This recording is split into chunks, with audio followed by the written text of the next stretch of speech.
অন্ধকারের জগৎ এবং চেতনার খেলা। হ্যালো ফ্রেন্ডস, আমি হৃদয়। এক মুহূর্তের জন্য চোখ বন্ধ করুন। কল্পনা করুন আপনি একটি পার্কের বেঞ্চে বসে আছেন। পাখির ডাক, বাতাসের শব্দ সব ঠিকঠাক। হঠাৎ আপনার পাশে বসা একজন অন্ধ ব্যক্তি আপনাকে জিজ্ঞেস করল, ভাই, আবহাওয়াটা খুব সুন্দর লাগছে, আমার জন্য কি একটু দৃশ্যটা বর্ণনা করতে পারবে? আপনি উৎসাহের সাথে বললেন, অবশ্যই। এখন বিকেল, আকাশটা পুরো কমলা বা অরেঞ্জ হয়ে গেছে, আর মেঘগুলো তুলোর মতো ভাসছে। কিন্তু সেই অন্ধ ব্যক্তি আপনাকে থামিয়ে দিয়ে জিজ্ঞেস করল, কমলা, এই কমলা জিনিসটা আসলে কি? হঠাৎ আপনার মাথায় যেন বাজ পড়ল। আপনি বুঝতে পারলেন এই ব্যক্তি জন্ম থেকেই অন্ধ। সে জীবনে কোনোদিন আলো দেখেনি, রং দেখেনি। আপনি তাকে বোঝানোর চেষ্টা করলেন, কমলা মানে আগুনের মতো উষ্ণ একটা রং। সে বিভ্রান্ত হয়ে বলল, কিন্তু কমলা তো একটা ফল, সেটা তো ঠান্ডা হয়, তুমি কোন কমলার কথা বলছো? এখানেই আপনি বা আমি হেরে যাব। আমরা তাকে ফ্রিকোয়েন্সি বা অ্যাটম দিয়ে বোঝাতে পারি, কিন্তু সে কখনোই কমলা রংটি অনুভব করতে পারবে না। আপনি যখন তাকে জিজ্ঞেস করবেন, আপনার মাথায় এখন কি ছবি ভাসছে, সে উত্তর দেবে, নাথিং বা কিছুই না। আর এটাই হলো সবচেয়ে ভয়ের ব্যাপার। আমরা চোখ বন্ধ করলে অন্ধকার দেখি, কিন্তু কিছুই না বা নাথিংনেস আমরা কল্পনাও করতে পারি না। এখানেই মূল রহস্যটা লুকিয়ে আছে। আপনি এবং সেই অন্ধ ব্যক্তি দুজনেই মানুষ, কিন্তু শুধুমাত্র একটি ইন্দ্রিয় বা সেন্স না থাকায় তার কাছে এই মহাবিশ্বের বাস্তবতা আপনার চেয়ে সম্পূর্ণ আলাদা। তার কাছে রিয়ালিটি একরকম, আপনার কাছে আরেক রকম। অর্থাৎ বাস্তবতা বা রিয়ালিটি কোনো ধ্রুব সত্য নয়, এটি সাবজেক্টিভ বা আপেক্ষিক।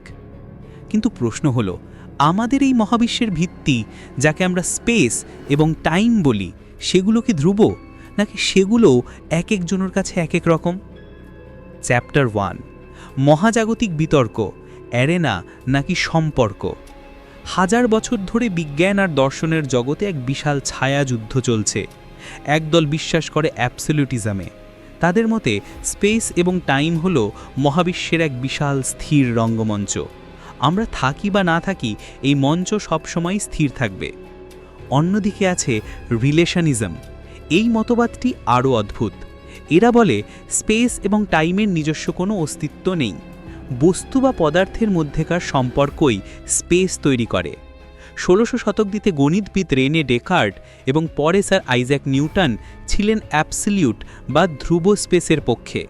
নিউটন বিশ্বাস করতেন মহাবিশ্ব একটা বিশাল ঘড়ির মতো। এর সময় বা কাল একটা নির্দিষ্ট গতিতে সরল রেখায় চলে। আপনি মহাকাশে যেখানেই যান, সময় সবার জন্য সমান। টাইম ওয়েটস ফর নান, সময় কারোর জন্য থামে না, এই ধারণা নিউটনেরই দেওয়া। কিন্তু এই ধারণা কি আসলেই সত্যি? নিউটন যখন ক্যালকুলাস আবিষ্কার করলেন, তখনই তার অজান্তে তিনি নিজের পায়ে কুড়ুল মারলেন, বা বলা ভালো, অন্য কেউ মেরেছিল। চ্যাপ্টার 2, অদৃশ্য প্রতিদ্বন্দ্বী এবং রিলেশনিজম। নিউটন যখন ক্যালকুলাস নিয়ে কাজ করছিলেন, ঠিক একই সময় জার্মান পলিম্যাথ গটফ্রিড লেইবনিজ সম্পূর্ণ ভিন্ন একটি তত্ত্ব নিয়ে আসেন। লেইবনিজ নিউটনের স্থির স্পেসের ধারণাকে সরাসরি চ্যালেঞ্জ করেন।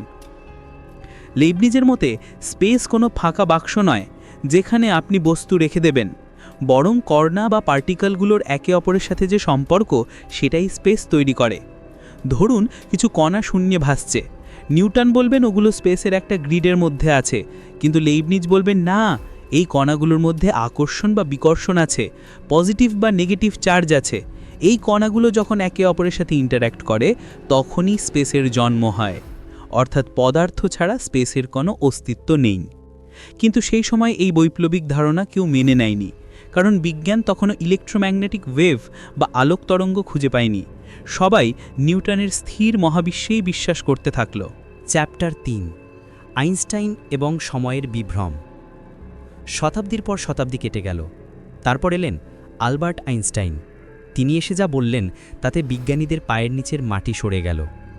আইনস্টাইন প্রমাণ করলেন স্পেস এবং টাইম আলাদা কিছু নয়, এরা মিলে তৈরি করে স্পেস টাইম নামের এক চাদর। আর সবচেয়ে বড় শখ, সময় সবার জন্য সমান নয়।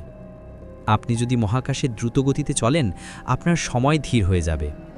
অভিকর্ষ বা গ্র্যাভিটি স্পেসকে দুমড়ে মুচড়ে দিতে পারে। আইনস্টাইন নিউটনের ধ্রুব সময়ের ধারণাকে চুরমার করে দিলেন। তিনি দেখালেন বাস্তবতা পর্যবেক্ষকের বা অবজারভারের ওপর নির্ভর করে। এটি রিলেশনালিজম বা লাইবনিজের ধারণাকে আবার জাগিয়ে তুলল। কিন্তু আইনস্টাইনও একটি সমস্যায় আটকে গেলেন। সেটি হলো ফিল্ড বা ক্ষেত্র। ফিল্ডের অস্তিত্বের জন্য তো কোনো না কোনো মাধ্যম বা স্পেস দরকার। তাহলে আসল সত্যটা কি? স্পেস কি আছে নাকি নেই? চ্যাপ্টার 4, ইমার্জেন্স থিওরি এবং ম্যাট্রিক্সের কোড। এখন এমন এক তত্ত্বের কথা বলবো যা শুনলে আপনার মনে হবে আমরা কোনো সায়েন্স ফিকশন মুভি বা সিমুলেশনে বাস করছি। এর নাম দি ইমার্জেন্স থিওরি। লস অ্যাঞ্জেলেসের বিজ্ঞানীরা কোয়াসি ক্রিস্টাল নিয়ে গবেষণা করতে গিয়ে এক ভয়াবহ সত্যের মুখোমুখি হয়েছেন। তারা বলছেন আমাদের এই দেখা বাস্তবতা, এই স্পেস টাইম, এগুলো হয়তো আসল নয়। এগুলো কেবল আমাদের মস্তিষ্কের সৃষ্টি। সহজ করে বলি, একটি ক্রিস্টালের ছায়ার দিকে তাকালে সেটাকে দ্বিমাত্রিক বা 2D মনে হয়, কিন্তু আসলে সেটা 3D বা ত্রিমাত্রিক। ইমার্জেন্স থিওরি দাবি করে আমাদের এই পুরো মহাবিশ্ব আসলে একটি 8 ডাইমেনশনাল ক্রিস্টালের একটি 3D প্রজেকশন বা ছায়া মাত্র। এই মহাবিশ্বের সবচেয়ে ক্ষুদ্র একক, যাকে প্লাঙ্ক লেন্থ বলা হয়, যা একটি অ্যাটমের থেকেও বিলিয়ন বিলিয়ন গুণ ছোট, সেগুলো আসলে জ্যামিতিক তথ্যের কোড। আর এই কোডগুলো যখন সাজানো হয় তখন তৈরি হয় কণা, আর সেই কণা দিয়ে তৈরি হয় এই মহাবিশ্ব। কিন্তু প্রশ্ন হলো, এই কোডগুলোকে সাজায় কে? এই জ্যামিতিক নকশাগুলো কার জন্য তৈরি হচ্ছে? উত্তরটা আপনার শরীরের ভেতরেই আছে, আপনার চেতনা বা কনশাসনেস। চ্যাপ্টার 5, কোয়ান্টাম রহস্য এবং আমরাই কি স্রষ্টা। কোয়ান্টাম মেকানিক্স আমাদের বাস্তবতার মূলে আঘাত করেছে, বিশেষ করে কোয়ান্টাম এনট্যাঙ্গলমেন্ট নামের ভুতুড়ে ঘটনাটি। যখন দুটো কণা এনট্যাঙ্গলড বা যুক্ত থাকে তখন তারা সুপারপজিশন স্টেটে থাকে, অর্থাৎ তাদের কোনো নির্দিষ্ট আকার বা অবস্থান থাকে না। কিন্তু যেই মুহূর্তে কোনো সচেতন সত্তা, যেমন আপনি বা আমি, সেটার দিকে তাকায় বা পর্যবেক্ষণ করে, ঠিক সেই মুহূর্তে কণাগুলো তাদের অবস্থা ঠিক করে নেয়। এর মানে কি জানেন? এর মানে হলো আমরা দেখছি বলেই মহাবিশ্ব আছে। আমাদের চেতনা বা কনশাসনেসই ঠিক করে দিচ্ছে বাস্তবতা কেমন হবে। অন্ধ ব্যক্তিটি যেমন তার চেতনার অভাবে রং দেখতে পায় না, তেমনি আমাদের চেতনার ভিন্নতার কারণে আমরা প্রত্যেকে আলাদা এক রিয়েলিটিতে বাস করছি। উপসংহার: সিমুলেটেড বাস্তবতা। তাহলে কি আইনস্টাইন ভুল ছিলেন, নাকি নিউটন, নাকি আসল সত্যটা আমাদের কল্পনারও বাইরে? বিজ্ঞানীরা এখন হিলিয়াম অ্যাটমকে পুরোপুরি কম্পিউটারে সিমুলেট বা নকল করতে পেরেছেন। ভবিষ্যতে হয়তো তারা মানুষের মস্তিষ্ককেও সিমুলেট করতে পারবে। আর যেদিন সেটা হবে, সেদিন হয়তো প্রমাণ হয়ে যাবে যে আমরা যা কিছু দেখছি, যা কিছু অনুভব করছি, সবই একটি বিশাল সিমুলেশন বা মায়া। স্পেস এবং টাইম আসলে কিছুই না, শুধুমাত্র তথ্যের খেলা। এই বিষয়ে আমি আরও গভীরে গিয়ে একটি বিস্তারিত ভিডিও বানিয়েছি, যেখানে এই সিমুলেশন থিওরি নিয়ে আলোচনা করা হয়েছে। স্ক্রিনে যাওয়া লিঙ্কে ক্লিক করে সেই রহস্যময় জগতে প্রবেশ করতে পারেন। ভিডিওটি থেকে যদি নতুন কিছু জেনে থাকেন তবে একটি লাইক দিন। আর বিজ্ঞানের এমন সব অমীমাংসিত রহস্য জানতে গেট সেট ফ্লাই সায়েন্স চ্যানেলটি সাবস্ক্রাইব করে বেল আইকনটি প্রেস করে রাখুন। দেখা হবে পরের ভিডিওতে নতুন কোনো রহস্য নিয়ে। ততক্ষণ পর্যন্ত কৌতূহলী থাকুন।